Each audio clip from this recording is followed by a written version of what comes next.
A ver, primero F, ¿dónde está? Ajá, permítanme. Van a permanecer en esta conferencia.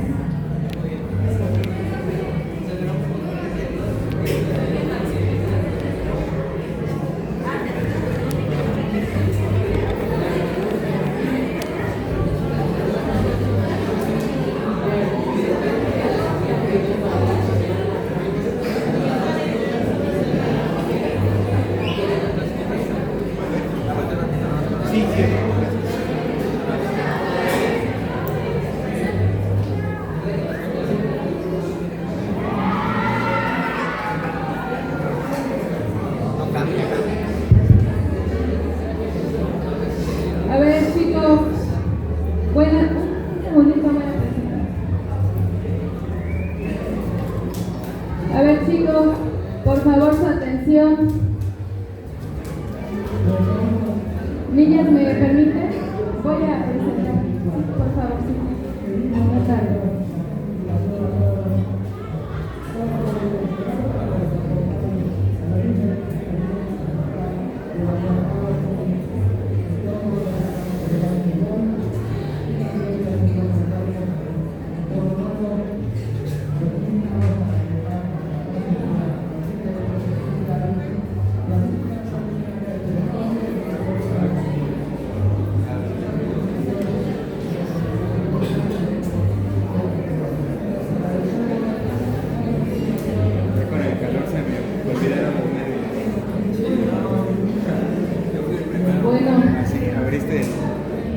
Pues es un gusto nuevamente presentar a un exalumno también, egresado de aquí ya. De verdad, le decía a Lulú que yo no recuerdo más o menos los años, más o menos les voy calculando, 8 o 7 años, ¿no? Como 9 años. Así de rápido, ¡hey chicos! Así de rápido pasa el tiempo pasa volando. La idea de estas conferencias, de verdad, es que las aprovechen. Así como ven a estos profesionistas, a sus servidores, estuvimos muchos años allá y estoy segura que muchos de nosotros vimos a una figura, a un maestro ahí parado y nos inspiró y dijimos, esto quiero estudiar y quiero salir adelante, porque por ahí ya alguien lo dijo, el primer conferencista, el licenciado Ángel, no está fácil allá afuera. De verdad espero, ahí veo una maestra asintiendo con la cabeza, se los decimos porque ya llevamos muchos años recorridos más que ustedes. Entonces, por favor, guarden compostura. Yo sé que hace mucho calor, pero de verdad es muy interesante esta conferencia. Maestro en Ciencias Alfonso de Jesús Correa León, de verdad agradecemos mucho su tiempo, ¿no? Este espacio que nos brinda a todos para crecimiento, pues en este caso de ellos, claro, también mío, pero de verdad, muchísimas gracias y lo recibimos con un fuerte aplauso. La conferencia se llama El Universo Cuántico, una caja de Pandora. Nada sencillo. Muchas gracias, maestro.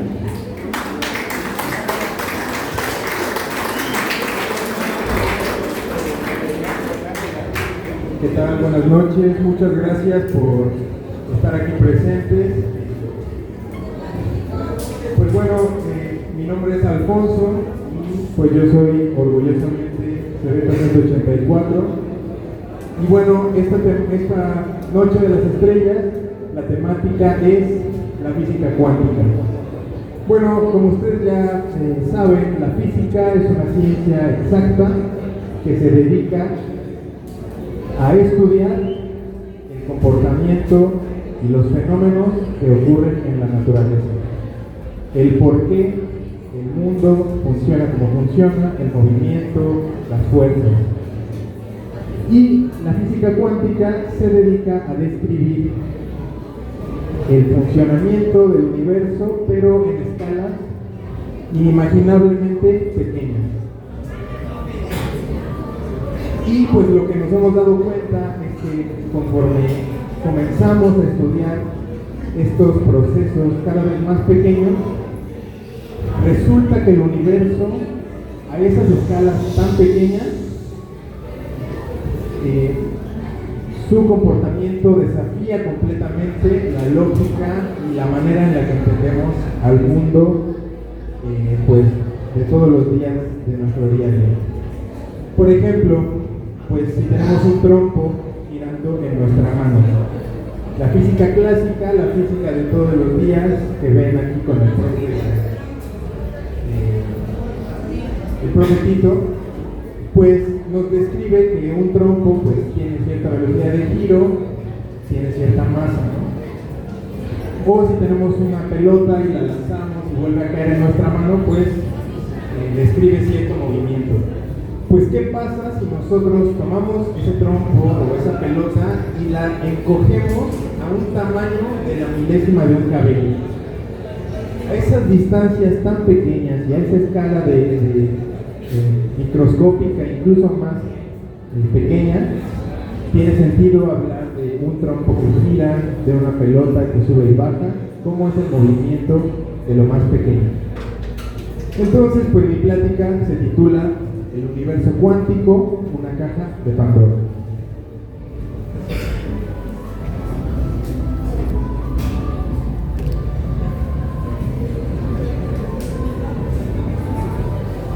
Y bueno, pues yo les voy a platicar de lo siguiente. A lo largo de esta plática vamos a enfocarnos en el comportamiento de los fenómenos de toda la vida: electricidad y luz.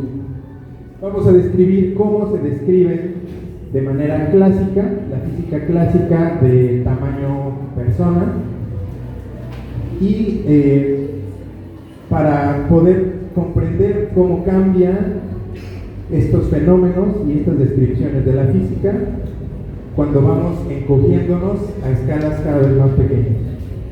Para esto vamos a necesitar definir estos conceptos: discreto y continuo. Aparentemente dos cosas opuestas, vamos a ver si realmente lo son.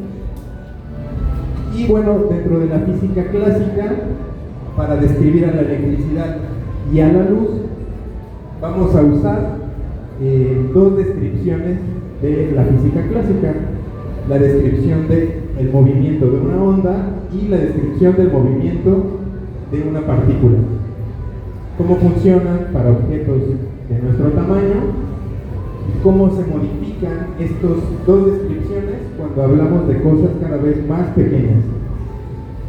También vamos a hablar de algo que pues ya nos adelantó Lili, que es del principio de superposición y de incertidumbre. Les voy a hablar de un instrumento poderosísimo que nos ayuda a darle sentido a todas estas cosas, que es la integral de trayectoria. Después vamos a hablar de cosas más locas para que no puedan dormir un buen rato. Vamos a hablar de partículas, antipartículas y pues realmente qué significa que el universo sea cuántico y cuáles son los misterios.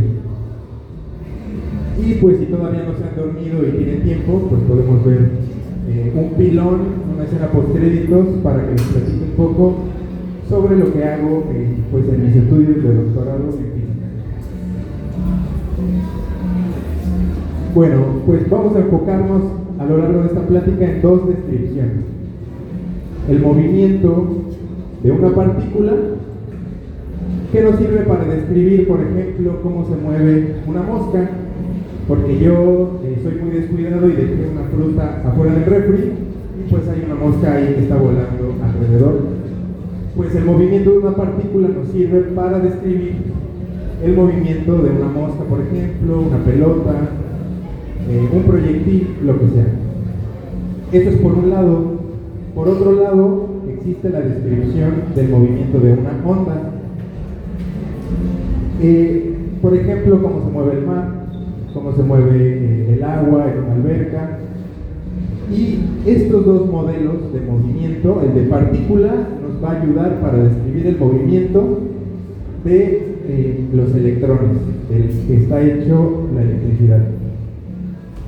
Y la descripción del movimiento ondulatorio nos va a servir para estudiar a la luz desde la física clásica, que cuando digo física clásica quiere decir objetos y sistemas de nuestro tamaño. Y después vamos a irnos a escalas más pequeñas y a ver cómo cambian estas descripciones.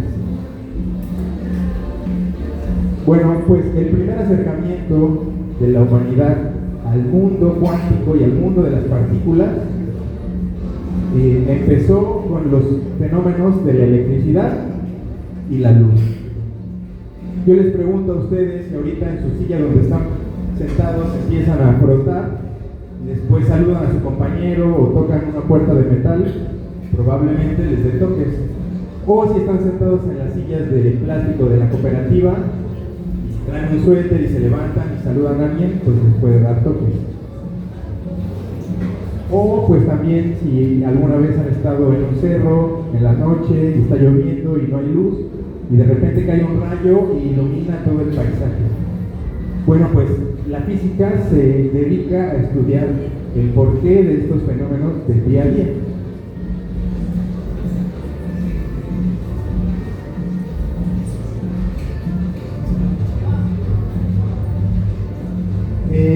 No sé si han hecho ustedes este experimento que se frotan un globo en el cabello y después lo acercan al techo y se pegan, se queda pegado un tiempo. Bueno, pues esto es lo que se conoce como electricidad estática. Este es un fenómeno que ha sido descrito desde el antiguo Egipto hasta los griegos y hasta Benjamin Franklin. Pues a este señor Franklin se le ocurrió decir que esas chispas están hechas de pequeños objetos diminutos, invisibles, pero que portan una carga eléctrica y se mueven de un objeto a otro. Ahora sabemos que estas partículas se llaman electrones. Que son partículas, son objetos ridículamente pequeños que están presentes en todos los objetos y que se mueven de un objeto a otro.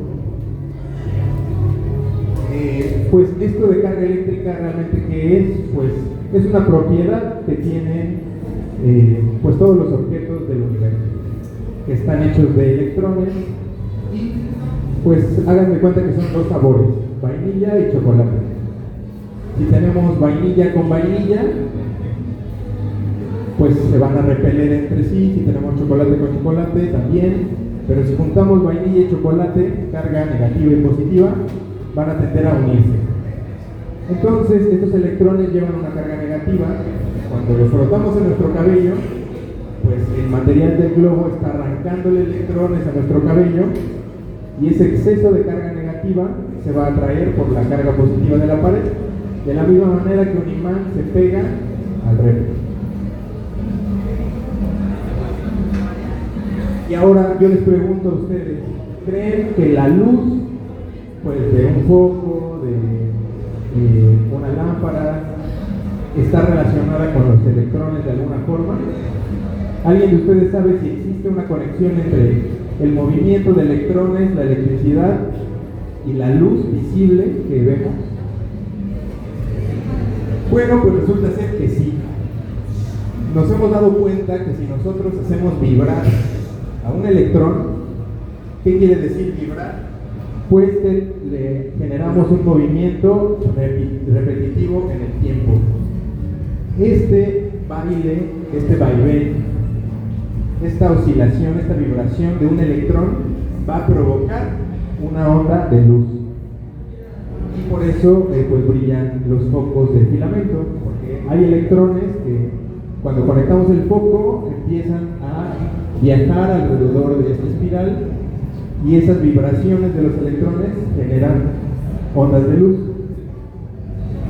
Y bueno, ahora, si un electrón moviéndose genera luz, ¿será que la luz pueda mover a los electrones? Pues resulta que sí. Este fenómeno, esta conexión entre la luz y los electrones, describe cómo funcionan las ondas de radio. En la estación aquí de SICOM Radio, pues tienen una antena, un generador de ondas de radio que pues mueve electrones, y estos electrones moviéndose van a generar una onda de radio, y cuando llegan a nuestro radio en nuestra casa, pues esa onda de luz va a mover los electrones del recibidor de ondas de nuestro radio, y así es como se transporta el mensaje. Y pues también esto explica el funcionamiento de las celdas solares. El movimiento de la luz del sol genera que vibren los electrones de las ondas de las celdas solares, y esto genera electricidad. Bueno, pues ¿cómo se descubrieron los electrones? Esto se lo debemos a un físico que se llamó Thomson. Pues Thomson no tenía que hacer, estaba de ocioso, y se le ocurrió pues hacer una especie de foco donde conectó de un lado el cable negativo, y en vez de usar un filamento para transportar a los electrones, usó aire vacío, o sea, un espacio vacío, y de este lado puso el cable positivo. Al conectar este foco a una fuente de alto voltaje, lo que hizo fue provocar que los electrones que salen del cable negativo se aceleraran y alcanzaran velocidades muy altas y chocaran con una pantalla fluorescente. Entonces esto es prácticamente una pistola de electrones. Y cuando los electrones que iban hechos la raya chocaban con la pantalla fluorescente, se veía que un puntito brillante. Y entonces a Thomson se le ocurrió agarrar un imán y ponerlo aquí cerca. Y lo que él observó es que este haz de electrones acelerados se empezaba a desviar si le acercaba el imán. Y si le cambiaba el polo al imán, pues se desviaba hacia el otro lado. Entonces Thomson dijo, hay algo que se llama electrones que conforman la energía eléctrica y que están cargados. Bueno, quizá estén ustedes muy jóvenes, no sé si conozcan a alguna de sus abuelitas o sus tíos que tengan una de las televisiones viejitas que son de vidrio, no sé si alguna vez las han visto.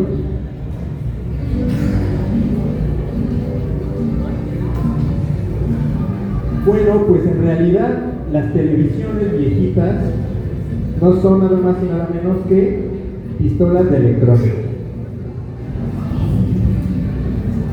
Tenemos un cañón de electrones, una pantalla fluorescente, y aquí tenemos pues un circuito que se dedica a desviar a los electrones de manera horizontal y vertical.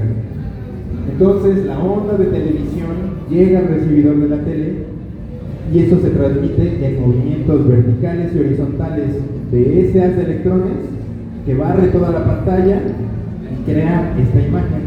Si alguna vez ven una tele de estas, enciéndanla y pásenle la mano y les van a dar toques, porque pues está hecha de electrones que están chocando con la pantalla. Bueno, ahora brevemente vamos a describir en qué consiste el movimiento de una partícula. Para esto vamos a usar el ejemplo de la mosca rondando la fruta. Pues aquí tenemos una flechita que nos señala la posición de la mosca en todo momento, y pues la trayectoria que va dibujando. Entonces la descripción del movimiento de una partícula sirve para describir el movimiento de un solo objeto, y se conoce su posición exacta en todo momento. Como lo vieron en la televisión, ahora ya está aquí en la noche de las estrellas, y como seguro lo han visto en sus clases de física con el profe Tito, también este movimiento de una partícula nos sirve para describir el movimiento parabólico. ¿Qué pasa si estamos en un partido de fútbol y damos un pase largo que pues la pelota suba y baja? Bueno, pues el movimiento de una partícula nos ayuda para describir este tipo de trayectorias. Como vemos, la flechita azul indica la velocidad. En los puntos inicial, la velocidad es mayor. Cuando llega al punto más alto, la velocidad es más pequeña y a partir de ahí comienza a moverse cada vez más rápido hacia abajo. Eso es gracias a la fuerza de gravedad. Entonces, el movimiento de una partícula, para describirla necesitamos conocer su posición y su velocidad en todo momento y están bien definidas. Y podemos estudiar pues, el movimiento de la mosca alrededor de la fruta, pues hasta que me despierto al otro día y me doy cuenta que ya se toca la fruta, pues ya me quedé sin saber. Bueno, ahora vamos a pasar con la descripción del movimiento de una onda. Por ejemplo, el movimiento del agua. Una onda la definimos como la propagación de un movimiento a través de un medio. En este caso, pues el agua se está moviendo hacia arriba y hacia abajo, se propaga de manera circular, pues en una alberca, en un charco o en el mar. ¿Cómo describimos el movimiento de una onda? Pues usamos dos cantidades. La primera es la longitud de onda. ¿Cuánta distancia hay entre uno de los picos más altos de la onda, luego baja y vuelve a subir? ¿Cuál es la distancia entre dos máximos? Esa es la longitud de onda. Y otra cantidad es la frecuencia. ¿Cuánto tiempo tarda la onda en ir de un punto más alto al siguiente punto más alto? ¿En cuánto tiempo se completa un ciclo? Entonces, para describir una onda necesitamos estas dos cantidades. Entonces, vamos a empezar con las preguntas perturbadoras. Si yo les pregunto, ¿creen que si tenemos una cantidad suficiente de partículas se llegan a comportar como si fuera una onda? ¿Ustedes qué piensan? La siguiente pregunta: ¿será posible que un movimiento de una onda se pueda dividir en muchas partículas? Es decir, estos movimientos que parecen tan distintos, el movimiento de una pelotita que sube y baja, ¿se relaciona de alguna manera con el movimiento de las olas del mar? Bueno, vamos a ver qué nos dice la naturaleza cuando le preguntamos estas preguntas en distancias cada vez más pequeñas. Bueno, para esto vamos a necesitar definir las diferencias entre lo discreto y lo continuo. Vamos a usar el ejemplo de una llave de agua. Suponemos que la abrimos solo un poquito, de manera que empiecen a caer gotas. Entonces, pues podemos contar cuántas gotas caen con los dedos de las manos. Una gota, dos gotas, tres gotas. Eso es algo discreto. Si ahora abrimos toda la llave y sale un chorro, a ver, yo les pregunto, ¿cuántas gotas están cayendo aquí? ¿Tiene sentido hablar de gotas? Pues no podemos contar porque pues es un chorro y a esto se le conoce como continuo. Pues la definición formal tiene que ver con la recta numérica,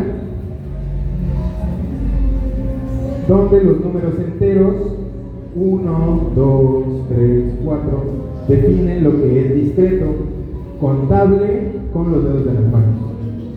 Pero entre estos números enteros hay números fraccionarios.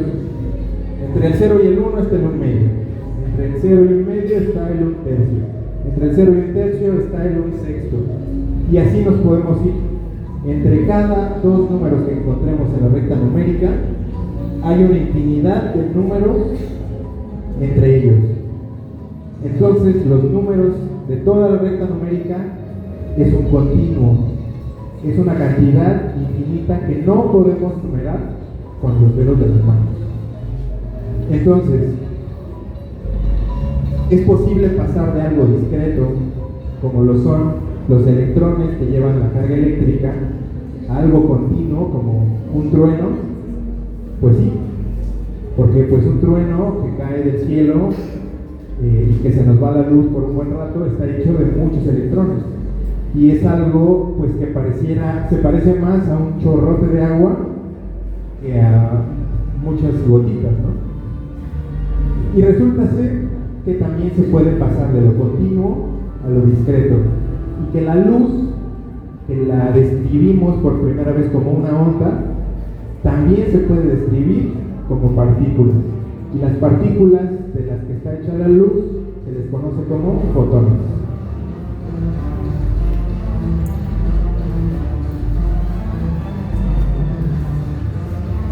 Y entonces, a medida que vamos estudiando estos objetos cada vez más y más pequeños, pues nos hacemos la pregunta si el universo es continuo, como lo conocemos, como lo podemos apreciar todos los días, o es discreto.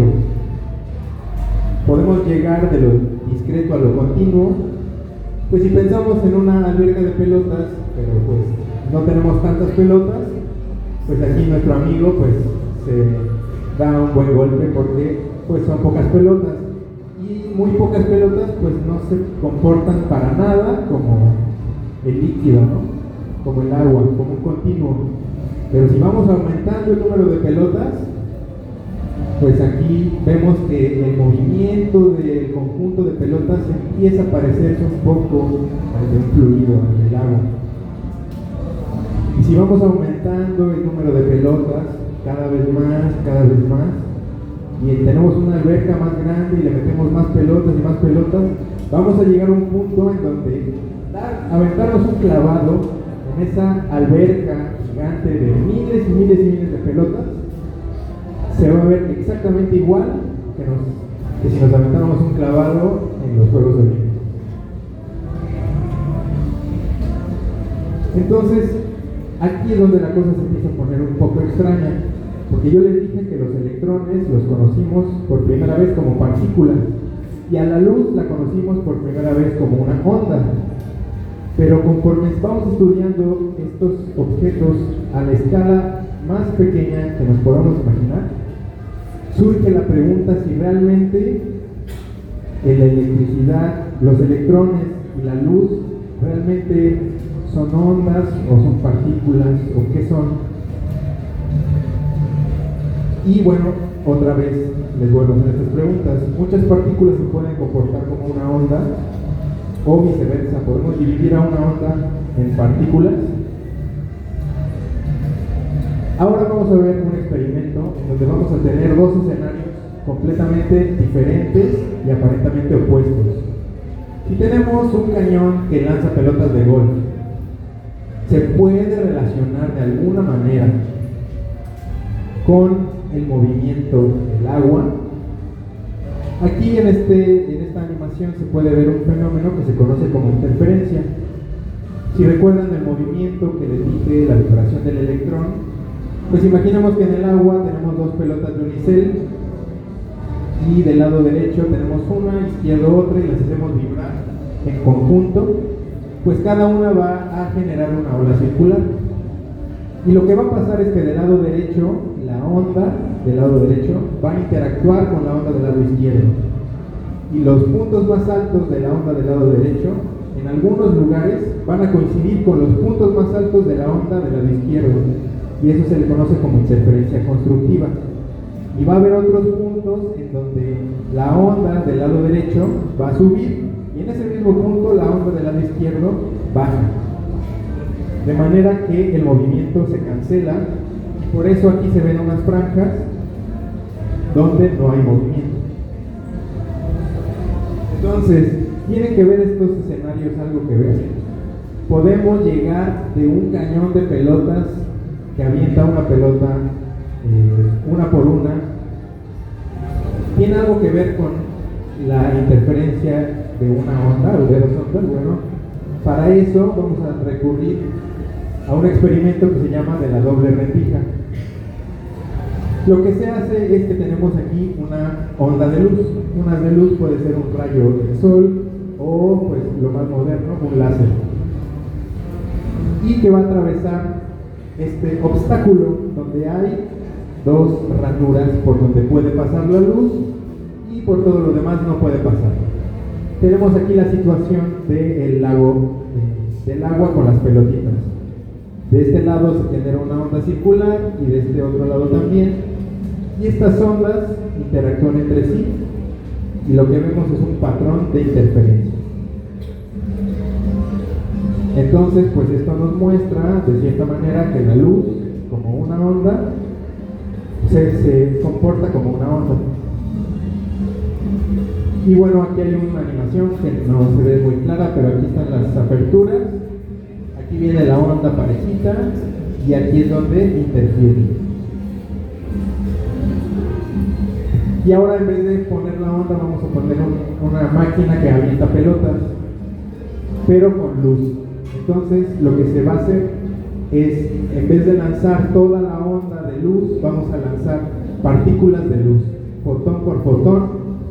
¿Y qué va a pasar? Bueno, pues si empezamos a lanzar partículas de luz una por una y dejamos que pasen libremente por estas dos, poco a poco se va a ir marcando dónde llega cada fotón y después de un tiempo vamos a conseguir este patrón de interferencia.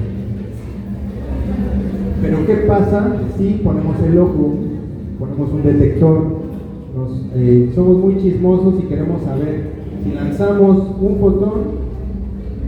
Yo pongo el ojo aquí y alguien de ustedes pone su ojo acá. Y entonces yo digo, el primer fotón pasó por el lado derecho.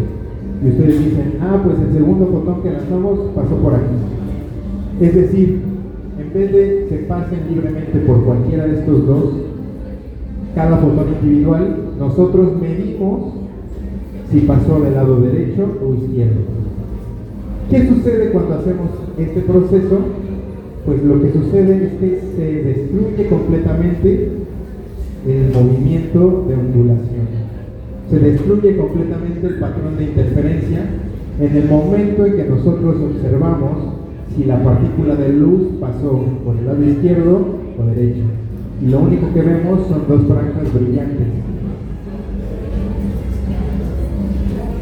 Entonces, esto nos dice que la naturaleza de los sistemas cuánticos, de los objetos tan pequeños, el acto de observar, el proceso de medir, pasó por aquí, pasó por acá, cambia completamente todo el sistema y lo altera.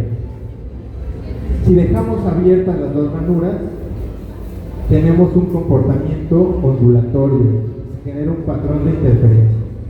Si escogemos que pase de un lado o de otro, si ponemos un detector y decimos pasó por aquí y la siguiente pasó por acá, se destruye completamente el comportamiento de onda de la luz y tenemos como si fuera una máquina de pelotas y están lanzándolas de un lado o de otro.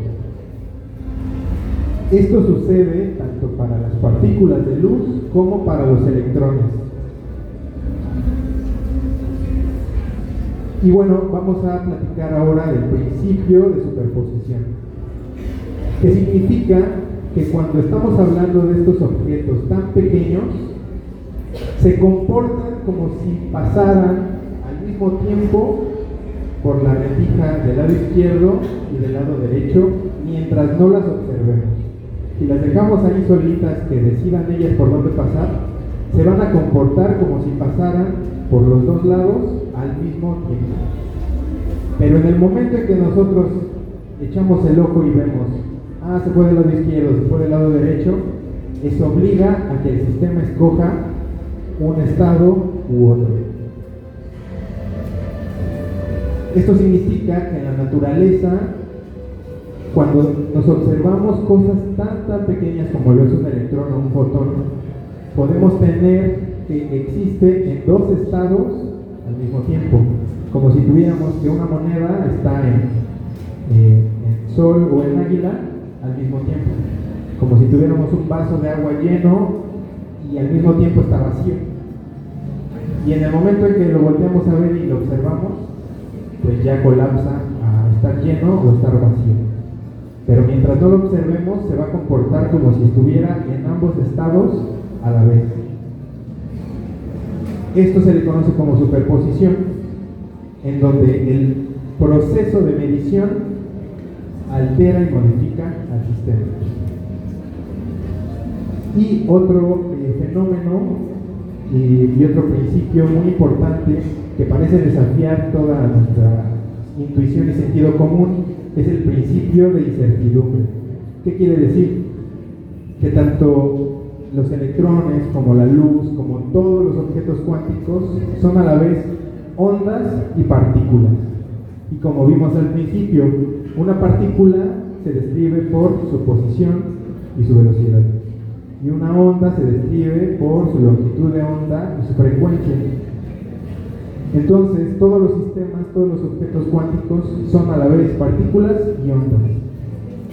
Y entonces, el hecho de que no los observemos y los dejemos que anden ahí libremente, pues coexisten en estos dos estados a la vez. Pero el proceso de observar modifica este sistema y hace que muestre o su comportamiento de partícula o su comportamiento ondulatorio. ¿Esto qué significa? Bueno, resulta ser que el principio de incertidumbre nos dice que no podemos conocer completamente toda la información de un sistema cuántico, ya sea un electrón, un fotón. La información que podemos extraer de él es limitada. Si queremos conocer exactamente su posición, es imposible que conozcamos por completo su naturaleza ondulatoria, su frecuencia. Pero si queremos conocer su frecuencia, cómo se comporta como una onda, es imposible conocer la información acerca de su posición. Esto es algo que se puede ver aquí con esta animación. Si tenemos un solo pulso, un solo movimiento de esta cuerda que se propaga, pues podemos conocer la posición en todo momento. Pero aquí tiene sentido hablar de frecuencia, pues no, porque no hay ningún movimiento repetitivo en el tiempo, no hay ningún ciclo que se complete. Entonces, si la posición está bien definida, no tiene sentido hablar de una onda. Pero si la frecuencia está bien definida, si tenemos un movimiento periódico que se repite con el tiempo y que tiene ciclos bien definidos, tiene sentido hablar de posición. ¿Dónde está la onda? ¿Dónde está el movimiento? Pues está en todos los puntos. Entonces, si la frecuencia está bien definida, entonces la posición no va a estar bien definida.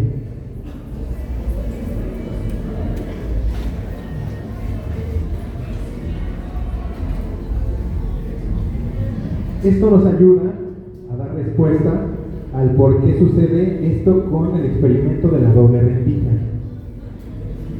Si nosotros destapamos los orificios y no conocemos exactamente si pasó en un lado o en otro, si no conocemos su posición, entonces vamos a obtener un comportamiento ondulatorio. Pero si nosotros ponemos el ojo, ponemos un detector y conocemos que cada partícula pasó por un lado o por el otro, si conocemos su posición exacta, es imposible saber su naturaleza de onda. Se pierde completamente esta información y pues se comporta como una partícula. ¿Esto cómo lo explicamos? ¿Cómo le damos sentido a esta naturaleza pues aparentemente contradictoria de los sistemas cuánticos y las partículas? ¿Cómo puede estar un vaso lleno y vacío a la vez? ¿Cómo puede estar un switch prendido y apagado, como nos platicó Lili de los bits de información? ¿Cómo puede estar un switch prendido o apagado al mismo tiempo? Eso no tiene sentido. Pues un switch de luz está prendido o apagado, pero ¿cómo puede estar en los dos al mismo tiempo? Entonces a un señor que se llama Schrödinger se le ocurrió un experimento mental para intentar explicar lo absurdo que pues se escucha esto, ¿no? Y él dijo, bueno, ¿qué pasa si tenemos aquí un átomo radioactivo? Que el switch de la radiación se encuentre prendida y apagada al mismo tiempo. Si está prendido el switch y se libera radiación, va a accionar un martillo que va a romper un recipiente con gas venenoso, y si el switch está apagado y no se libera radiación, no se va a accionar el martillo y no se va a romper el recipiente. Y si en esta cajita encerramos a un pobre bichito, pues si tenemos que el átomo radioactivo está en una superposición de encendido y apagado al mismo tiempo, eso significa que si encerramos un gato en esta caja con este mecanismo, el gato va a estar al mismo tiempo vivo y muerto. ¿Qué pasa aquí, amigos? No sé. Es hasta este momento donde no puedo darle explicación a estas cosas, pero y pues ya hasta me estoy quedando pelón de tanta confusión. ¿Cómo explicamos esto? ¿Cómo le damos sentido?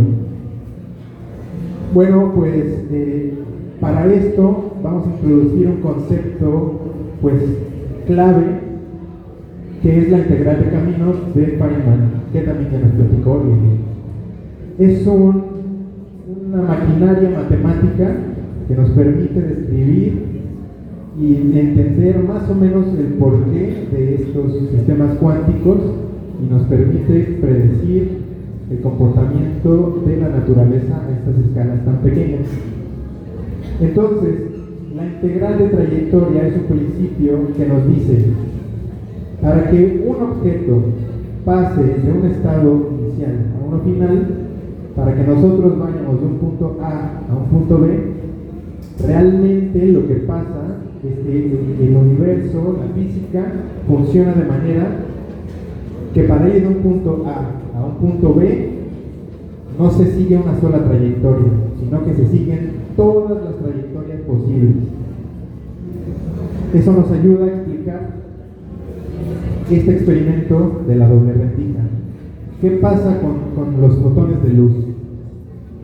Pasan, si no los observamos, pasan por una rendija, pasan por la otra, porque lo único que sabemos es que salen de aquí, no sabemos qué está pasando en el intermedio, y lo último que sabemos es que llegan a la pantalla y dibujan este patrón de interferencia. ¿Qué sucede realmente? Bueno, pues la integral de trayectoria nos dice que cada uno de los fotones atraviesa todas las trayectorias posibles.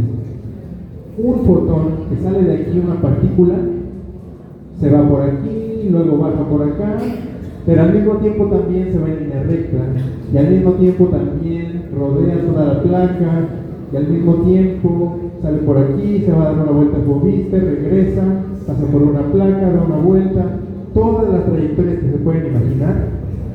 Si nosotros construimos una descripción matemática en donde suceda esto, en donde las partículas viajen por todas las trayectorias al mismo tiempo, podemos llegar a describir estos sistemas. Esto se le conoce como partículas virtuales, que nos dicen que el sistema evoluciona por todos los caminos posibles mientras no se mida, porque lo único que sabemos es que salen de aquí pasan cosas locas y raras y llegan hasta acá. Lo que pasa en el Inter no sabemos, pero este formalismo de la integral de trayectoria dice que cada partícula atraviesa todas las trayectorias, se va por todos los caminos mientras no se mira. Esto se le conoce como partículas virtuales. Y ahora otra pregunta que pues a mí todavía me cuesta dormir a veces, y no puedo dormir y tengo pesadillas por estas preguntas, es si podemos crear partículas a través de la luz. Ya habíamos hablado que si movemos un electrón y lo hacemos oscilar, genera una onda de luz, y que una onda de luz mueve a un electrón. Pero esto significa que la luz y el electrón ya existían antes individualmente. Es posible que nosotros concentremos tanta luz en un punto que se creen partículas, o que unas partículas choquen tan fuerte que se destruyan y creen pura luz. Bueno, pues de eso se trata la ecuación famosa de Albert Einstein, que dice que la energía y la masa están, realmente describen al mismo objeto, la misma sustancia, la misma cosa. y esta c al cuadrado es la velocidad de la luz al cuadrado. Esto significa que si tenemos dos partículas con cierta masa, que pesan 1 gramo cada una, por ejemplo, podemos convertir esa masa en pura energía. Si tenemos un electrón y a su gemelo malvado, un antielectrón o positrón, y se tocan entre sí, se van a destruir y van a crear solamente luz.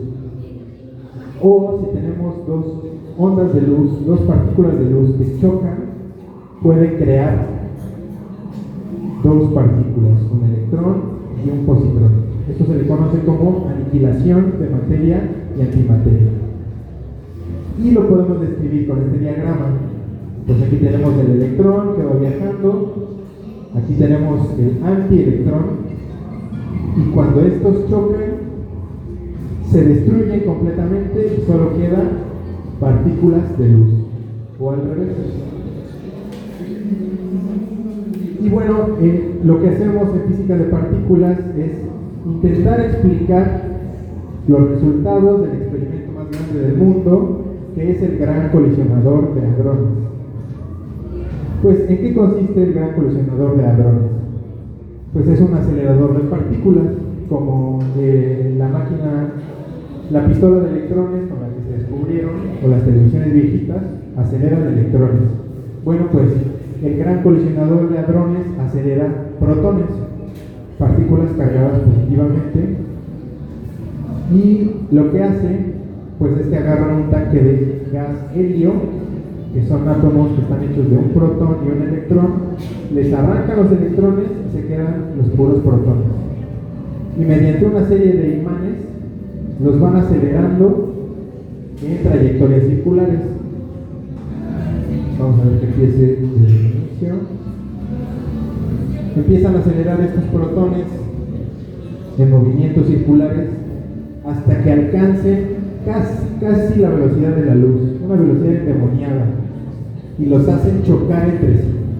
Entonces toda la energía que llevan estos protones moviéndose como la raya, al chocar, toda esa energía se convierte en una lluvia de partículas, en un zoológico de muchas partículas, y está donde colisionan está forrado de detectores que captan la información de a dónde se fue cada una de estas partículas.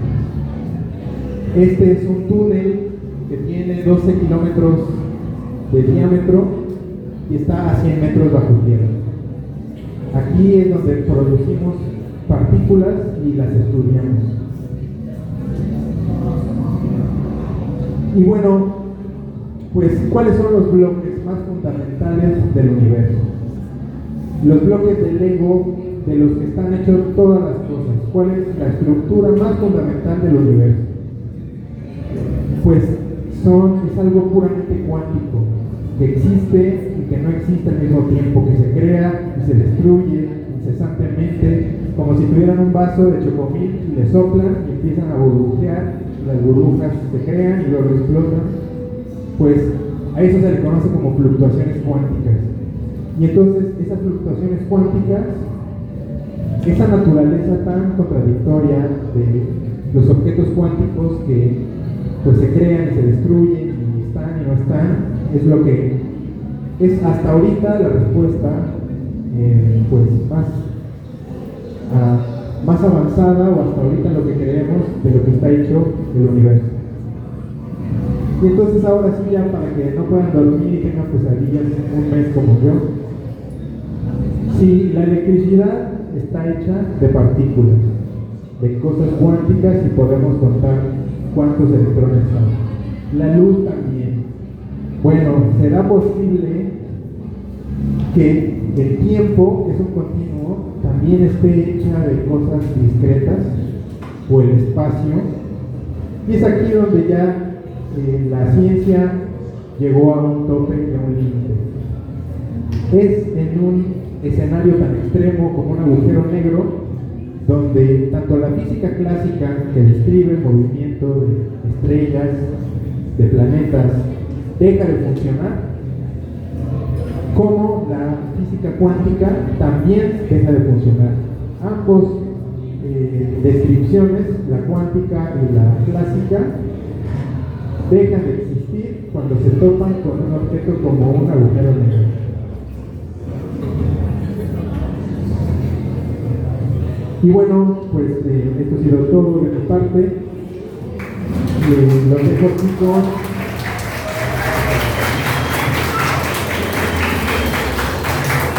esta es una animación del choque entre dos agujeros negros que chocan entre sí y generan una onda gravitatoria que ya se midió en un experimento que se llama LIGO. Entonces también la gravedad pues tiene estas cuestiones ondulatorias. Muchas gracias. Y pues si tienen alguna pregunta, estamos para ayudarles. O si todavía no se han dormido, quieren la escena post créditos, o ya nos vamos a bailar tecuanas.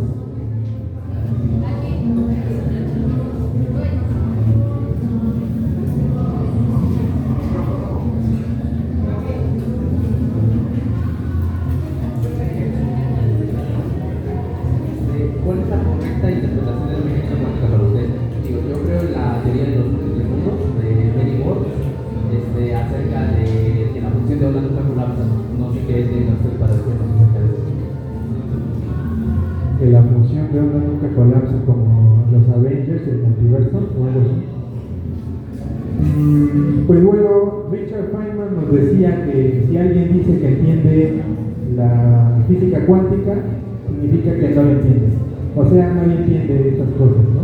Solo aceptamos que se comporta así y lo aceptamos los 10 mandamientos de la cuántica y podemos hacer cálculos.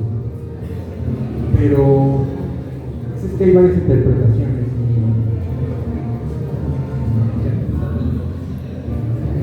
Y la verdad no estoy tan enterado de esa interpretación de que la función de onda nunca colapsa, pero pues yo creo que hay cosas ahí muy interesantes que pues se unen con la teoría de la información y pues son cosas que la verdad pues no soy capaz de contestar, pero gracias por tu pregunta.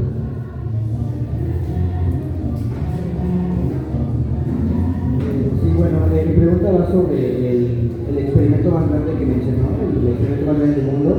Mi pregunta es si es que existe o solamente es un experimento teórico para medio demostrarlo. Solamente esta es la pregunta. Gracias por tu pregunta. Sí, pues el gran colisionador de hadrones sí existe. Está localizado entre la frontera entre Francia y Suiza. Está a 100 metros bajo tierra y está corriendo, creo que corre por 7 meses seguidos. Están colisionando protones, están grabando datos y después hay un periodo donde se da mantenimiento y donde la gente se pone a analizar pues, todos los datos. Y es ahí donde se han descubierto pues, todas las partículas que conocemos, electrones, quarks, y es ahí donde se descubrió el bosón de Higgs, pues, que en las noticias salió como la partícula de Dios.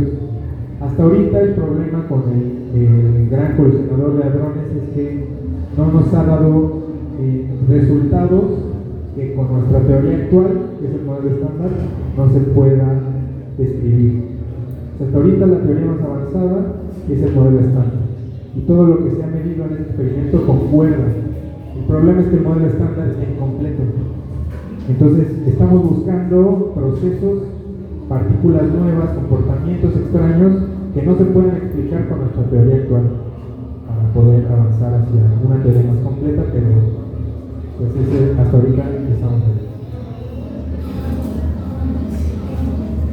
Pero tanto es así que si ustedes llegan a estudiar en la UAP, que la UAP está pues calificada como una de las mejores universidades para estudiar física, hay muchos investigadores que demandan realmente al proyecto. O sea, tenemos muchos compañeros que han pasado ahí y muchos de nuestros maestros trabajan en el colisionador. Y de hecho no solamente en física, sino también hay trabajos de computación como ALICE, en donde se recolectan muchas cantidades de datos. Ahorita es una cantidad tremenda de datos las que se recolectan en ese tipo de experimentos que se necesita mucho personal. Entonces ahorita muchos chicos que están estudiando en la universidad están haciendo estancias y van a visitar el proyecto y también son parte de él. Entonces, no es un mundo tan lejano que ustedes se acercan, digamos que a los investigadores correspondientes que están en este tipo de proyectos, pues pueden incluirse en este tipo de, pues, de ciencia que digamos que es ahorita el estado del arte. Incluso hay escuelas de verano para preparatoria, para todas las edades. Si ustedes se meten a la página del CERN, es CERN.org, no sé qué, org, no sé, pues hay convocatorias y pues pueden aplicar. ¿Alguna otra pregunta? Bueno, muchas gracias. Que tengan una noche. Gracias.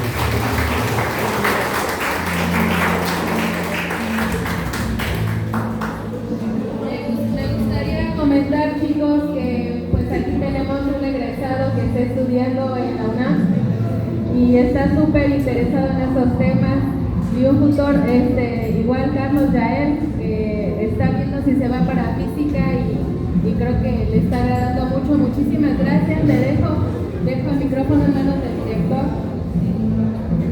Muchas gracias. Esta es nuestra última conferencia.